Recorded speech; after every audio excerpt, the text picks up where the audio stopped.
саясий коррупция, экономикалык коррупция жана кландык башкаруу. Assalamu alaikum урматтуу көрүүчүлөр. Жаңы жылды кандай тостуңар? Бирок бир адам үй бүлөсү менен жаңы жылдан кийин 10 күнгө жоголуп кеткенин билесизби? Анда эмесе башынан айтып берейин. Биз менен болуңуздар.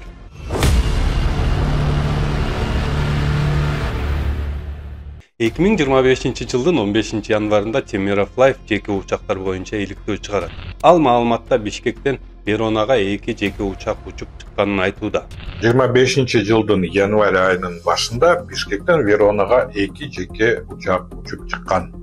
Бул болгону окуянын башталышы. Биз бул иликтөөнү учактардын бортунда кимдер болгонун жана бул сапарлардын жашырылган сырларын түшүнүү үчүн баштаганбыз. Жаңы жылдын алдында биз президенттин үй бүлөсү эс алууга чыгарын билдик.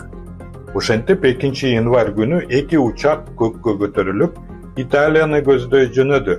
Эко тең Ромео жана Джульеттанын шаары катары белгилүү Веронага конгон. Ооба, баарыңар айтышыңар мүмкүнсүңөр. Президент болгондон кийин эс алыш керек деп. Бирок бул жерден бир суроо туулбай койбойт. Веронага үй бүлө менен барып эс алыш үчүн сиз канча каражат коротосуз жана канча жылда акча чогултасыз? Эми бул жерден жеке учак, мейманкана, 3 вертолеттун баасын уксаң эле төөңдүн чачы тик турат. 12 январь күнү Аэробус 319 гана Веронадан Бишкекке кайтып келди. Ал эми экинчи учак артка кайтып келген жок. Сапардын чыгымдары: Аэробус 319ду ижарага алуу 507 000 евро. Бомбардир учагы бир тарапка 93 000 евро. Артезияга 3 тик учак менен жетүү бир тарапка 10 000 евро, эки тарапка 20 000 евро. 15 адамга 5 жылдыздуу мейманкананы ижаралоо 230 000 евро. Жалпы чыгым 850 000 евро же 75 миллион сомду түзөт.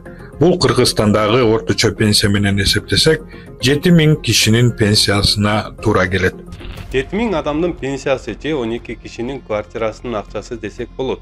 Бирок ал акча 10 күнүн ичинде жок болууда. Эми бул жерден дагы Садыр Жапаровдун фейктери, тарапташтар актанып чыгышы мүмкүн. Аны баарыбыз эле билебиз. Айтор иликтөө Верона эле бүтүп калбайт, дагы кызыктуу жагдайлар да бар. Сапарга чыккан учактардын бири Zafir Air авиакомпаниясына таандык. Бул компания менен байланышкан кызыктуу факты таптык. 21 жылдын июнь айында Садыр Жапаров Туркияга расмий сапар менен барган. Бирок расмий жолугушуулардан сырткары башка дагы бир жолугушуу болгон. Авиакомпаниянын Instagram барагында бул видеону көрүүгө болот.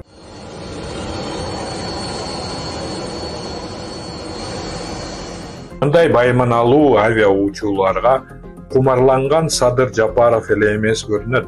Жапаровдун Zafir Air авиакомпаниясына болгон визитинен жарым жылдан кийин дагы бир саясий лидер Борбордук Африка Республикасынын спикери учактарды көрүүгө келген. Бул мамлекет дүйнөдөгү ири алмаз экспорттоочулардын бири болгонуна карабастан, дүйнөдөгү эң кедей өлкөлөрдүн ичинен 4-чү катарда турат. Садыр Жапаровдун барганы жыйынтыгын берди. Кийинки жылдары Zafir Air учактары Кыргызстанга үзгүлтүксүз каттай баштады. Акыркы 3-4 айда эле Бишкек жана Тамчы аэропортторунан 61 рейс катталган. Бирок бул алдын ала гана алынган маалыматтар. Рейстер мындан да көп болушу мүмкүн. Бул учакты мурда көргөнбүз. Бул жөнүндө биз мурунку иликтөөлөрүбүздүн биринде айтып бергенбиз. Анда да белгилүү эки саясий фигуранын Кыргызстанга келип келбегени боюнча билдирүүлөрдү текшергенбиз. TC-VHZ Бишкектен саат 15:00 учуп чыккан. Ал эми TC-MZE Израилдин Тель-Авив шаарынан келип, балыкчынын үстүнөн саат 16:01 ылдыйлай баштайт. Далилдер эки учактын бир убакытта учуу тиркесинде болгонун көрсөтөт. Алардын келишинин күндөрү жана Zafir Air'дин эки учагынын келишинин күндөрү бири-бирине дал келген эле. Kırgızстанга жеке учактар бат-баттан каттап баштаганы да иликтөөдө айтылууда. 23-жылы президент Астана шаарына Union Aviation компаниясынын учагы менен учуп барып келген. Биздин иликтөөлөрдөн кийин президенттин басма сөз катчысы мындай билдирүү жасаган. Биз азыр бул учактардын бирин лизингге алуу мүмкүнчүлүгүн карап жатабыз. Биз менен иштешер болгон компания бул учакты бизге Астанага бекер берди. Биз болгону май куюуга кеткен чыгымды көтөрдүк. Жакынкы аралыкта учактардын бирин лизингге алуу боюнча чечим кабыл алынат деген эле Султанбаев. 24-жылдын сентябрь айынан бери бул компания Бишкекке 9 жолу учуп барып келген. Булар болгону биз байкап калгандары гана. Ошентип Садыр Жапаров менен иш алып барган бул эки авиакомпания акыркы айлары 70тен ашык каттам жасаган. Бул 3 күндө бир рейс дегенде билдирет. Эсиңерге сала кетсек, Садыр Жапаров президент болгондон баштап үй бүлөсү менен жаңы жылды чет өлкөгө барып эс алып келүүнү салтка айлантып алышкандай. Бул Садыр Жапаровдун жаңы жылда Европада эс алып жатышы тууралуу алгачкы күмөн саноолор эмес.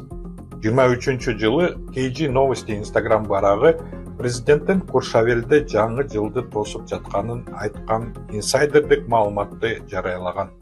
Бомбардир Global Express XRS бортовым номером YL-DAN полетел во французский город Гренобль 2 января.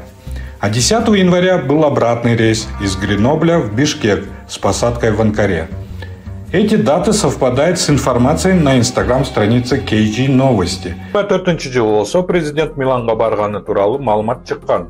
Биз дагы бир жолу учак рейстерди изилдеп, бул маалыматты да ырастаганбыз. Аэробус 319 Миланга учуп барып келген. 3 айдан кийин бул учак президент үчүн биринчи борт катары сатылып алынган. Страна приобрела новое воздушное судно Airbus A320. Март айында болсо бизге президент бул учак менен Миланга барып келгени тууралуу кошумча далил болду. Кызыгы, ушул эле самолетту жакында эле Кыргызстанга жаңы алынган президенттик учак катары элге ачыкташты. Учактар менен нары бери каттоону 100 миллиондогон доллар акчасы бар адамдардын капчыктары гана көтөрө алат. Мындай каттамдардын туруктуу болушу миллиардерлерге гана мүнөздүү. Ал эми Кыргызстанда расмий түрдө миллиардерлер жок. Эми элестетиңиз, 850 000 евроны 10 күндө жоготуш бул ысырапчылык. Же ошончо акчаны керектүү жумушка жумшаса болбойт беле. Айтор акчаң барда чалчаңдат, акчаң жокту талтаңда демекчи Садыр Жапаров үй бүлөсү менен жаңы жылдык Кыргызстанда тоско болбойбу. Калп болсо да элге үлгү болуп. Ошондо биздин туризмге кичине болсо да кошумча болмок беле. Жана башка мамлекеттин казынасын толтургуча өзүбүздүн казынага түшүрсө жакшы болмок. Мен сиздер менен Улан Нурманбетов. Көрүшкөнчө аман туруңуздар. Кызык жашоо башталды, иштетели баштады. Бир муштумдай түйүлөлү бириктирип жаштарды. Эч кайдыгер болбойлу, келечекти хойлойлу. Жагалданбай байларга, мыктыларды колдойлу.